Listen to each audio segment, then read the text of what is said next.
നമസ്തേ പ്രിയമുള്ള പ്രേക്ഷകരെ, നാം ഇവിടെ ചർച്ച ചെയ്യുന്നു നിങ്ങളുടെ നാളെ എന്ന ജ്യോതിഷ വിഷയം. നിങ്ങളുടെ നാളെയിൽ നാം ചർച്ചാ വിഷയമാക്കുന്ന ദിവസം നാളെ വ്യാഴാഴ്ചയാണ്. 1201 മകരമാസം 8-ാം തീയതി, അതായത് 2026 ജനുവരി മാസം 22-ാം തീയതി ഗുരുവാരം. വ്യാഴാഴ്ചയ്ക്ക് നാം പറയുന്ന ദിനത്തിൻ്റെ പേരെന്താകുന്നു? ഗുരുവാരം എന്നാകുന്നു. ഗുരു വ്യാഴം ആചാര്യനാണ്, ബൃഹസ്പതിയാണ്. നാളത്തെ സൂര്യോദയം തൃശ്ശൂരിൽ 6:51, അസ്തമയം വൈകിട്ട് 6:21. നാളത്തെ രാഹുകാലം നിങ്ങൾക്കറിയാം, ഉച്ചയ്ക്ക് 1:30 മുതൽ 3 മണി വരെയുള്ള സമയം. നാളത്തെ നക്ഷത്രം കാലത്ത് ചതയം നക്ഷത്രമാകുന്നു. ഉച്ചയ്ക്ക് 2:30 വരെ ചതയം നക്ഷത്രമാണ്, ശുഭനക്ഷത്രമാണ്, വെളുത്തപക്ഷത്തിലെ ചതയം നക്ഷത്രമാണ്. നാളത്തെ തിഥി വെളുത്തപക്ഷത്തിലെ തിഥിയാണ്, പക്ഷേ തിഥി ചതുർത്ഥിയാണ്. ചതുർത്ഥി റിക്ത, ഒഴിഞ്ഞ തിഥിയാണ്. 3 തിഥികളുണ്ട്, ഒഴിഞ്ഞ തിഥികൾ.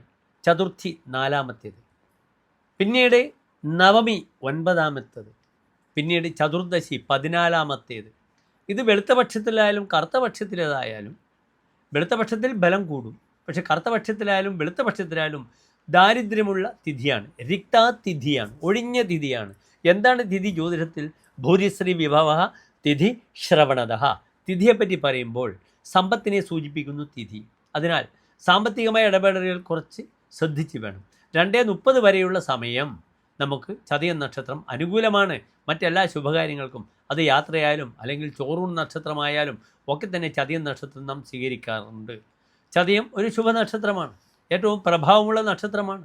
നമ്മുടെ സഖാ വി കെ നായനാർ, നമ്മുടെ സന്യാസി വൈദ്യൻ, കേരളത്തിലെ ഏറ്റവും പ്രാതസ്മരണീയമായി നാം ചിന്തിക്കേണ്ടുന്ന ശ്രീ നാരായണ ഗുരുദേവൻ, ഇവരൊക്കെ തന്നെ ചതയം നക്ഷത്രത്തിൻ്റെ പ്രകാശ വലയത്തിൽപ്പെട്ടവരാണ്. ശതഭിഷക് എന്നാണ് ചതയം നക്ഷത്രത്തിന് പറയുക. Shatabhishak, it is an assembling of 100 stars. 100 നക്ഷത്രങ്ങളുടെ കൂട്ടമാണ് ശതഭിഷക് അഥവാ ചതയം. നാളെ എൻ്റെ പ്രിയപ്പെട്ട പ്രേക്ഷകർക്ക് ശുഭകാര്യങ്ങൾക്കായി സമയം ചെലവഴിക്കാം. കാലത്ത് 10 മുതൽ 11:30 വരെയുള്ള സമയം ഏറ്റവും നല്ല ശുഭ സമയമാണ്, ശുഭരാശിയാണ്, ശുഭകാലഹോരയാണ്. നിങ്ങളുടെ കാര്യങ്ങളൊക്കെ തന്നെ ആ രീതിയിൽ ചെയ്യുക. കാലത്ത് നിങ്ങൾക്ക് വ്യാഴാഴ്ചയാണ്, ചതയം നക്ഷത്രമാണ്. അതിനാൽ കാലത്ത് സർപ്പക്ഷേത്ര ദർശനം വളരെ നല്ലതാണ്. സുബ്രഹ്മണ്യൻ സർപ്പ സങ്കേതങ്ങളിൽ നിങ്ങൾക്ക് എവിടെ സുബ്രഹ്മണ്യ പൂജ ചെയ്യാം. അപ്രകാരം തന്നെ അതിശക്തമായി നാഗത്തിന് ആയില്യപൂജ, സർപ്പബലി, നവഗ്രഹത്തിൽ രാഹുകേതു അർച്ചന ചെയ്യാം.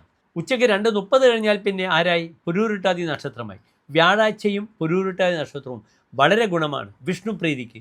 അതിനാൽ വിഷ്ണുപ്രീതി ആഗ്രഹിക്കുന്നവർക്ക് നാളെ വിഷ്ണു ക്ഷേത്രത്തിൽ തുളസിമാല, പാൽപ്പായസം വൈകിട്ട് വഴിപാടായി സമർപ്പിക്കാം.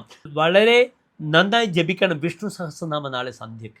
അപ്രകാരം തന്നെ വളരെ നല്ലതാണ് ജപത്തിന് നാരായണ കവചവും. ഇപ്രകാരം നാളത്തെ ദിനത്തെ എൻ്റെ പ്രിയപ്പെട്ട പ്രേക്ഷകർ ധന്യമാക്കുക.